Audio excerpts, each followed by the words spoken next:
All right, friends. So I'm going to talk with you briefly about the non-traditional choices that some diasporans make. Things that other people struggle with, but like I say, do you boo? Go get it. Go get it. Uh, Good afternoon, awesome people. Good afternoon. I'm joining you here from Kisumu, Karating in Western Kenya. Lovely, lovely village. Now come with me. Let me show you something real quick. Just look at the sort of things that I wake up to every day. Let me show you. Oh, well, I think it's maybe. Just take a look at the kinds of things that I wake up to. And this is right next to my window. Oh my God, just look at that. Just look at that. The colors. All right, friends, those are the sort of things that I wake up to in the village. And behind here is my favorite chill spot underneath the green giant bamboo. I'm telling you, folks, the village is awesome. The village is awesome. You hear me talk about this, and I'm going to keep talking about it until you come. Until you join us, I'm going to keep talking about this till you join us, folks. Hang on a second. I see somebody is calling me. All right, friends. So I'm going to talk with you briefly about the non-traditional choices that some diasporans make. Things that other people struggle with, but like I say, do you boo? These things may be unusual for some folks. Again, oh God, I told you, I gotta show you. Just look behind me. Just take a look at all that. Take a look at all that. This is all just waiting for us in about maybe 3 weeks or so. Let me see if I can bring it closer. Yes. In about 3 weeks or so, we'll be enjoying those passion fruits that are still chewing. In the next couple of weeks, we'll be ready to enjoy them. So anyway, folks, if you've not subscribed, please add your name to it because, again, I know you want to. Can you check? Are you a subscriber? Add your name, folks. All right, folks. Let's talk about the non-traditional choices that people make and how these things can rub folks the wrong way. But like I said, I'm not saying this so that anybody feels judged. You do what works for you. The first non-traditional choice that people do make involves marriage. In the traditional setup, if you grew up in the village, particularly for women, it is expected that if your husband dies or if you divorce, they expect you to be single. And especially if you're in your 60s plus 56, they expect you to be single. That's almost the traditional way of life in the village. And I remember when I first moved to the US, I met like a grandma who was like 80 something, and she would be talking about her boyfriend. That was really odd for me as an African. What do you mean you have a boyfriend? And is that like a grandfather friend or whatever that was? It is generally unusual for people in middle age at that point, especially those who are divorced or widowed, to move on, especially for females. For men, they simply call it remarriage, and it is actually expected. So if a man divorces or if a man loses a spouse due to death or something, that they are expected to remarry. For women, not. Now, diaspora women tend to be different in that respect. They will be in their 60s, 70s. If they're single, they date. And person will be like, go girl, go get it. Go get it. Who cares? And so, while this is not expected, maybe unusual, but of course, the good thing is that you not get in trouble. It's just that people will find it a little odd that a person in their 60s or 70s, especially a woman, is choosing to date at that point. So, hey, like I said, go get it. The second non-traditional choice that I see young women make is choosing to build in their ancestral homelands, particularly young women who are married to non-Kenyans.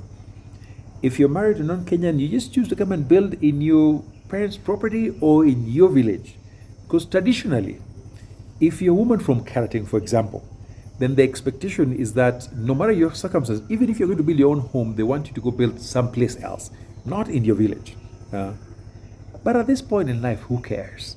Because when you actually build closer to your folks, it works to your advantage in so many ways. Like in my place, my parents' home is literally a minute walk from my home. I wake up in the morning and I go wanya at my father's house, and then I take lunch at my brother's house. I take dinner in my house. Fantastic. So if you're a young woman married to somebody, it doesn't matter where you're married. You want to build in your village, cool. I know this might be challenging, but it's all right. I've seen young women do that, and it's just fine. And that is also tied to the next point of young women who decide, even without men, they're going to build their own homes. So I've seen two cases where one, young women in their 50s, their 60s, who have very comfortable husbands, great people, great men, good fathers, but fathers who are just on the more comfortable side of the spectrum. And they're not in any hurry to come build stuff.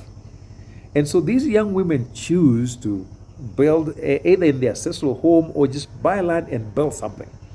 I have a lot of clients of that nature. So, girl, do you? If people talk, so what? They don't feed your kids, they don't feed you. So, people will look, no matter what, with some of these things in the village, there's no winning. Damned if you do, damned if you don't. So, when you're ready to build, come see me. All the other cultural stuff that they're putting in place, we will throw those things out. I broke a lot of cultural rules when I built my home. First of all, I'm the second born, and I started building before my brother was ready. That in Luoland, you could not do that. And then when I started building a home at the time, it was during COVID, I could not travel with my wife and kids. I was alone. They would never let you build without a wife. I didn't have that. I built a home. Thirdly, in my community, I was supposed to build a Simba before building a main house. I didn't even have a Simba. I was chasing sleep left and right from diaspora. Woke up one morning, and then so I broke so many rules. And the fun thing is, after I broke the rules, now the kids behind me can just pretty much do anything, and nobody cares. So when you're ready as a young woman, don't feel compelled to wait for Mr. Comfortable to be ready. Come see me. We will get it done. In Kenya, we say "kesi badai," meaning we will deal. We won't ask for. We'd rather ask for forgiveness than ask for permission. We just do it, and then we'll meet the consequences whenever they come. It works out. I've seen cases where when the women actually choose to build, it's the woman building, but they come through as if it's the man doing it. So they come and say, hey, Baba Nani sent me. And Baba Nani means the father of so and so sent me to come do this. When is the other one doing? If that works for you, hey, no worries. But don't wait for Mr. Comfortable. Because some of us men can be really comfortable. It'll take us a long time. So just start. That gets people in trouble. Now, the second thing, because you'll also notice that there are even communal structures that make it difficult for women who live non-traditional lives to thrive. For example, in some churches like Mothers Union, they have a lot of rules that if, for example, you are a second wife, they may not even let you do certain things. And so I know women from diaspora who are very comfortable being co-wives, being partners. And like I said, some of us, my grandfather had 3 wives. Some of us have lived through polygamy. We know what that is. It's just one way of life. And so if polygamy is what works for you, who cares? Do you? And so I have seen a lot of returnees coming back and leading non-traditional lives, things that are not expected. Yes, people will talk.